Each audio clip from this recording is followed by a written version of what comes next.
bàyyi leen rek ak ki nga xam ne boo mettre gannaaw ba ñu jógee si biir ñu bàyyi rek nga daal di tàmbali kon li nga xam ne moom mooy message. Bonjour. Le procès s'est déroulé dans des conditions paisibles et sans incident. À la suite du réquisitoire du procureur de la République qui a demandé à ce que M. Azoura Fall et Kairé soient condamnés à des peines de 3 mois ferme chacun pour discours contraires aux bonnes mœurs. Nous avons démontré que l'accusation n'était pas la bonne et qu'il s'agissait de faits d'injures publiques adressés à 2 particuliers.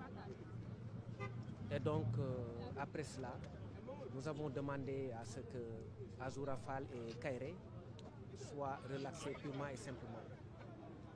Sinon que l'action publique soit déclarée irrecevable. Ce sont des considérations techniques qu'on n'étalera pas sur la place publique. Et là, le tribunal a mis en délibéré l'affaire pour rendre son verdict à la date du 4 juin plutôt, 2025. Donc on attend la date du 4 juin pour avoir le résultat, mais le procès s'est déroulé dans d'excellentes conditions de sérénité, de respect mutuel et de cordialité. C'est ce qu'on attend aussi de la justice et tous les acteurs ont joué leur partition de façon remarquable. Mais l'irrecevabilité procédure bi ngeen doon réclamer seen plaidoirie bi lu am solo nga leer ko Sénégal yi.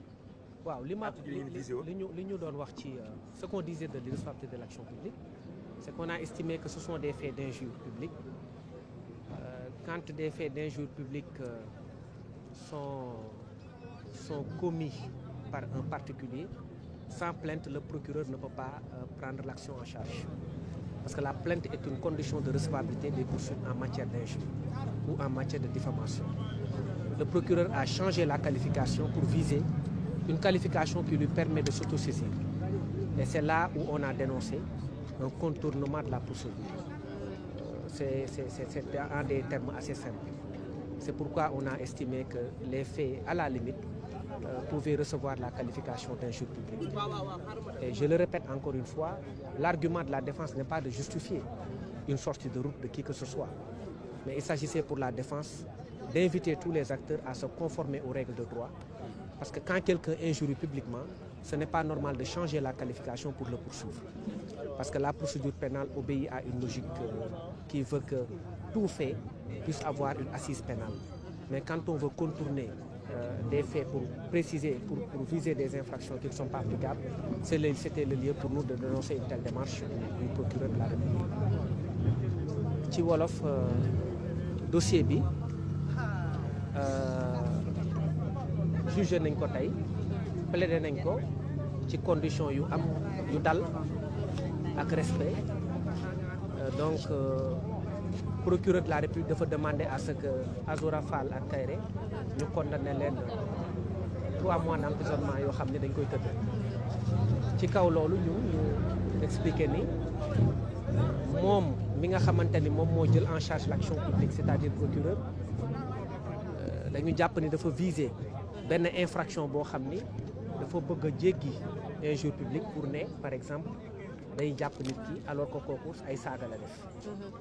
Saaga bu ko nit defee nit, parce que ki ñu saaga particulier la, Macky Sall dañ koy considérer comme particulier parce que amul benn ci droit pénal sénégalais ku ne statut ancien président de la République dañ ko protéger, amul. Particulier la comme ñëpp. Mame Mbaye Niang aussi particulier la comme ñëpp. Donc ñoom la ñu saaga, ñoom ñoo war a porter plainte. te loi bi dafa ne ñoom bu ñu porté wul plainte procureur mu jël action bi. Or fii dañu gis ni procureur dafa jël action bi. Donc pour justifier loolu mu viser beneen infraction bu dul injure. Procureur visé discours contraire aux bonnes mœurs. te ñun ñu jàpp ne bu ñuy wax discours contraire aux bonnes mœurs ci mbirum sexualité la ñuy wax, maanaam mbirum ay awra ak yooyu. awra nit ak yooyu loolu la ñuy wax contraire aux bonnes mœurs, mooy ay images ay affiches yoo xamante ni des affiches d'exhibition sexuelle yoo xam ni dafa àndul ak suñu aada ak li ñu naan lu yiw ci place publique bi.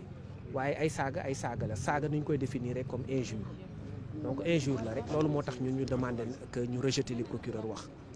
Léegi ñu mettre en délibéré affaire bi au 4 juin 4 juin donc la ñuy wax lu ñu àttee. mais am ngeen ci yaakaar. waaw am nañ ci yaakaar dina baax incha allah et ñun am nañ yaqin ni dina ñibbi seen kër Kairé parce que Azoura ñibbi na ba pare. d'accord maître si njëlbeen bi gis nañu ne avocat yi nga xam ne maître El Hadj Diouf ak ñoom seen dañoo mujjee retiré wu si li nga xam ne kon moom mooy si processus bi parce que ñoom li ñu wax moom mooy dafa am li nga xam ne mooy mise en scène bi nga xam ne parquet bi daan na koy def seen retiré ban jàngat gi seen. bon c'est un litige qu'ils agissent partie civile en tant que partie civile, oui. Je crois que c'est un débat qu'ils agitent contre le parquet, ça ne nous intéresse pas. Ils sont entrés, après ils sont sortis comme ils sont entrés. Nous n'avons pas de commentaires particuliers à faire sur leur posture. Voilà, merci.